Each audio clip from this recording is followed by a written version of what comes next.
Hello guys, இந்த வீடியோவில் என்னுடைய டிஎன்பிசி ப்ரிப்பரேஷனை பற்றி நான் எக்ஸ்பிளைன் பண்ணுறேன். ஸோ மை ஜேர்னி சோஃபார் அப்படின்ற மாதிரி இதுதான் மை ஜேர்னி சோஃபார்.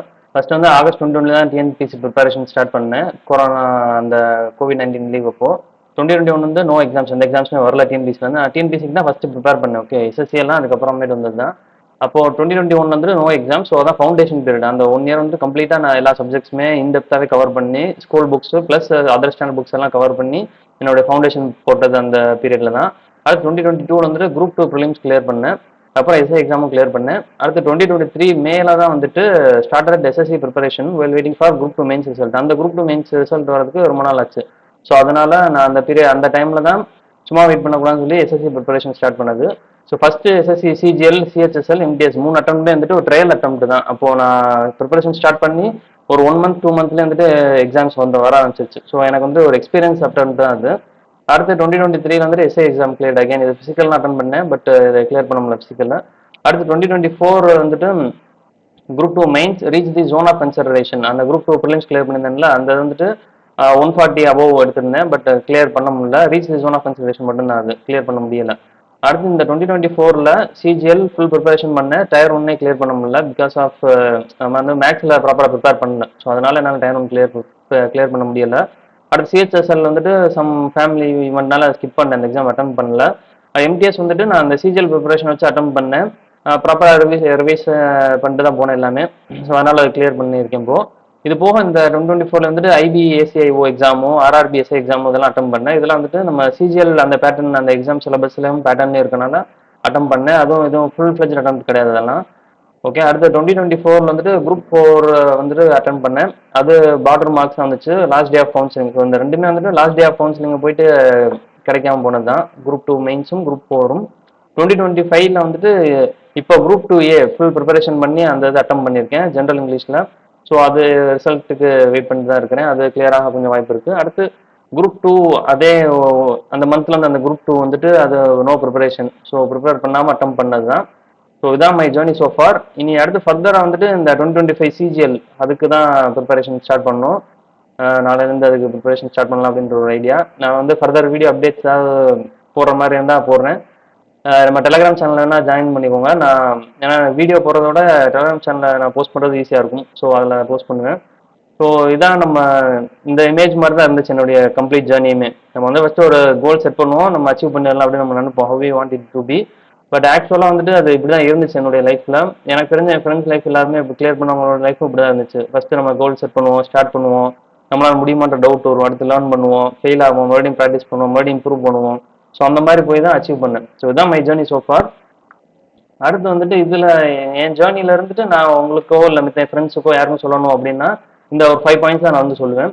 ஃபர்ஸ்ட் வந்து hand return notes. Okay, hand return notes வந்துட்டு எனக்கு ரொம்ப ஹெல்ப்ஃபுல்லாக இருந்துச்சு. மொத்தம் என்னோட என்டையர் ஜேர்னிலேயே நான் சொன்னால அந்த ஃபவுண்டேஷன் பீரியட் 2021 அப்போ எடுத்த ஹேண்ட் ரிட்டன் நோட்ஸ் தான் நான் வந்து இன்னைக்குமே எக்ஸாமுக்கு படிப்பேன். இப்போ வந்து நான் புக்ஸ் ஓப்பன் பண்ணுறதே இல்லை. அப்போ நான் ஓப்பன் பண்ண புக்ஸ் தான். இப்போ வந்து எந்த புக்ஸுமே இல்லை, எந்த புக்ஸுமே ரீட் பண்ணுறதே இல்லை. ஒன்லி மை நோட்ஸ் மட்டும் தான். வேணா ஒரு சிலது வந்துட்டு ஆன்லைன்ல தான் பார்த்து அப்டேட் பண்ணுவேன், அவ்வளோதான். மற்றபடி full and full hand return notes தான் ஹெல்ப்ஃபுல் இன் லாங் டேர்ம். நம்ம கடைசி வரையும் வரும். ஈஸியாக ரிவிஷன். லாஸ்ட் 1 வீக் முன்னாடி ரிவைஸ் பண்ணால் என்னுடைய நோட்ஸ் மட்டும் நான் ரீட் பண்ணாலே போதும், வேறு எதுவுமே எனக்கு தேவையில்லை. ஸோ ஹேண்ட் ரிட்டன் நோட்ஸ் வந்துட்டு ஒரு best for long term preparation. நான் கம்ப்ளீட்டாக அந்த ஆஸ்பிரண்டாக தான் இருப்பேன். நான் வந்து எக்ஸாம் கிளியர் பண்ணால் தான் வெளியே போவேன் இந்த ஃபீல்ட் அவுட் அப்படின்னா நீ ஹேண்ட் ரிட்டன் நோட்ஸ் எடுக்கிறது பெஸ்ட்டு. அடுத்து வந்துட்டு டெஸ்ட் அனாலிசிஸ். ஓகேவா? So most people are lazy R afraid to analyse wrong answers. Test வந்துட்டு எல்லாருமே போடுவோம். ஓகேவா? அதை படிக்கிறவங்க வந்து எல்லாரும் டெஸ்ட் போட்டு பார்ப்பாங்க. ஆனால் இந்த டெஸ்ட் அனலைஸ் பண்ணுறோம்ல அவங்களுக்கு தான் வந்துட்டு அந்த ஒரு டிஃபரன்ஸ் தெரியும். டெஸ்ட் அனலைஸ் பண்ணுறவங்களுக்கும் டெஸ்ட் அனலைஸ் பண்ணாதவங்களுக்கும் ஒரு டிஃபரன்ஸ் இருக்குது கண்டிப்பாக. ஸோ நம்ம டெஸ்ட் போட்டுட்டு அதில் நம்ம என்ன மிஸ்டேக்ஸ் பண்ணியிருக்கோம், அது எங்கெங்க இருந்து கேட்டிருக்காங்க, நமக்கு ஒரு சில கொஸ்டின்ஸ் எங்கேருந்து கேட்டிருக்காங்கன்னே தெரியாது. அது என்ன ஏரியா, அந்த ஏரியாவை நம்ம கவர் பண்ணணும். நம்ம பண்ண மிஸ்டேக்ஸையும் சால்வ் பண்ணணும், அது ரிலேட்டடான ஏரியாவும் நம்ம கவர் பண்ணணும். ஸோ அது வந்து இம்பார்ட்டன்டானது. அடுத்து starting early, don't wait for notification. Yes, இது வந்துட்டு நான் லேட்டராக தான் அண்டர்ஸ்டாண்ட் பண்ணேன். முதல் ஸ்டார்டிங் 2022 அந்த பீரியட்லாம் வந்துட்டு நோட்டிஃபிகேஷன் வரட்டும் அப்போ ஆரம்பிச்சிக்கலாம் அப்படின்னு சொல்லிட்டு அந்த மீதி டைம்லாம் வந்துட்டு நான் கொஞ்சம் கேஷுவலாக தான் இருந்தேன். பட் அப்படி பண்ணக்கூடாது. நம்ம நோட்டிஃபிகேஷன் வரக்கு முன்னாடியே நம்ம கிரைண்ட் பண்ண ஸ்டார்ட் பண்ணிடணும். அது வந்து consistency is the key. Yes, அந்த 1% ரூல் அப்படின்னு சொல்லுவாங்க. அட்டாமிக் ஹேபிட்ஸ்னு ஒரு புக் இருக்கும். அந்த புக்கில் வந்துட்டு இந்த இது இருக்குல்ல, இந்த இந்த கான்செப்ட் வந்து எக்ஸ்பிளைன் பண்ணியிருப்பாங்க நல்லா. 1% ரூல் அப்படின்னா நம்ம வந்துட்டு இப்போ டெய்லி இதான் நம்மளுடைய நார்மல் லெவல். ஓகே, இந்த 1ன்றதான் நம்ம நார்மல் லெவல் அப்படின்னா நம்ம டெய்லி வந்து ஒரு 0.1%, ஒரு 1% நம்ம வந்துட்டு ஏதாவது நம்ம ஒரு இம்ப்ரூவ்மெண்ட் கொடுத்துட்டே இருந்தோம் அப்படின்னா, இம்ப்ரூவ் பண்ணிக்கிட்டே இருக்கும். ஒரு நாளைக்கு 1% இம்ப்ரூவ் பண்ணிட்டே இருக்கோம்னா, நம்ம வந்து 1 இயர்ல, அதாவது 3/365 1 இயர்ல வந்துட்டு நம்ம இவ்வளவு இம்ப்ரூவ்மெண்ட் பார்க்கலாம் நம்ம.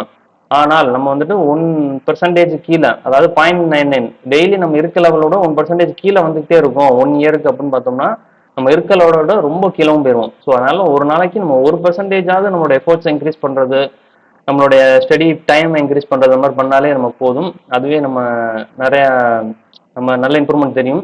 அடுத்த ஃபிஃப்த் பாயிண்ட் வந்து stay ahead of the curve. அதாவது ஜென்ரல் பாப்புலேஷனோடைய அவங்க என்னென்ன ப்ரிப்பேர் பண்றாங்க, அவங்க எவ்வளவு டைம் ஸ்பெண்ட் பண்றாங்க, அதை விட நம்ம அதிகமா இருக்கணும். ஓகே, ஸோ அது இருந்தாலே போதும். அதான் staying ahead of the curve.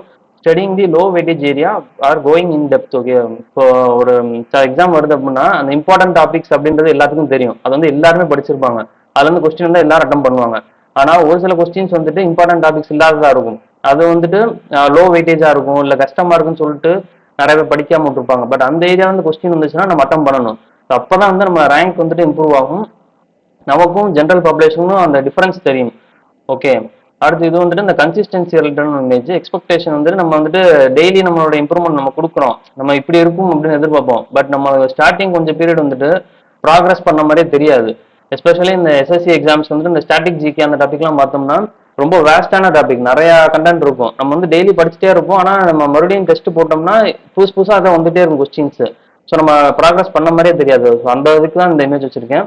ஒரு சர்டன் பீரியட் ஆஃப் டைம், ஒரு 30 டேஸ், ஒரு 45 டேஸ் போனதுக்கு அப்புறம் தான் நம்ம வந்து ப்ராக்ரஸ் பண்ணியிருக்கோம் அப்படின்றதே தெரியும்.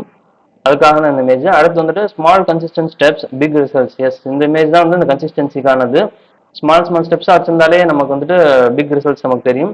அகைன் என்னோட ஹேண்ட் ரிட்டன் நோட்ஸோடைய ஒரு சாம்பிள் வந்துட்டு நான் உங்களுக்கு காட்டுறேன். இந்த இருக்குல்ல, இதெல்லாம் நான் ஃபர்ஸ்ட் எடுத்தது 2020 அந்த டைம்ல எடுத்த நோட்ஸ் இதெல்லாமே. அதுக்கப்புறம் இது பார்த்தீங்கன்னா 2 கலர்ஸ் இருக்கும். நார்மல் ப்ளூ கலர்ல ஒன்று, இந்த டார்க் ப்ளூல இருக்கும். ஓகே, அதெல்லாம் வந்துட்டு நான் ஃபர்தரா அகைன் நான் ரிவைஸ் பண்ணுவேன். அந்த டெஸ்ட் அனாலிசிஸ்ன்னு சொன்னோம்ல, நான் ஏதாவது டெஸ்ட் எழுதியிருப்பேன். அந்த டெஸ்ட்ல வந்துட்டு ஒரு டேட்டா இந்த மாதிரி டேட்டா கேட்டுருந்துருப்பாங்க, அது என் நோட்ஸ்ல இருக்காது. நான் டெஸ்ட் அட்டம் பண்ணி அனலைஸ் பண்ணதுக்கு அப்புறம் எடுத்து என் நோட்ஸ்ல எழுதியிருப்பேன். ஓகே, ஸோ அந்த இதுவும் அப்படிதான், அந்த டிஃப்ரெண்ட் கலர்ஸ் இருக்கா. ஸோ அந்த மாதிரி நம்ம நோட்ஸ் வந்து அப்டேட் பண்ணிட்டே இருக்கணும். இதுவும் அதான், இது எல்லாமே ஹிஸ்ட்ரி நோட்ஸ். டிஎன்பிசிக்கு எடுத்து அது எஸ்எஸ்சி வந்தோடனே அது ஓரியன்டா இருக்க டேட்டாஸ் எல்லாமே நான் அதில் ஆட் பண்ணிட்டே வந்தேன். இந்த பிளாக் கலர்லாம் அதுக்கப்புறம் ஆட் பண்ணது. ஓகே, இதெல்லாம் தான் என்னுடைய எஸ்எஸ்சி இங்கிலீஷ் நோட்ஸு. ஸோ இது சினானிம்ஸ் அந்த நோட்ஸு. இதெல்லாம் வந்துட்டு அகைன் இந்த கரானா அந்த இது நோட்ஸு. ஸோ அந்த மாதிரி நம்ம வந்துட்டு ஹேண்ட் ரிட்டன் நோட்ஸ் வந்துட்டு கம்ப்ளீட்டாக ரொம்ப ஹெல்ப்ஃபுல்லாக இருக்கும். ஓகே, ஸோ ஓகே கைஸ், இதுதான் என்னுடைய ஜேர்னி ப்ளஸ் என்னுடைய என்னோட 2 cents for you guys. So நான் ஃபர்தராக வீடியோஸ் நான் அப்லோட் பண்ணுறேன் கைஸ். தேங்க்ஸ் ஃபார் வாட்சிங். பை.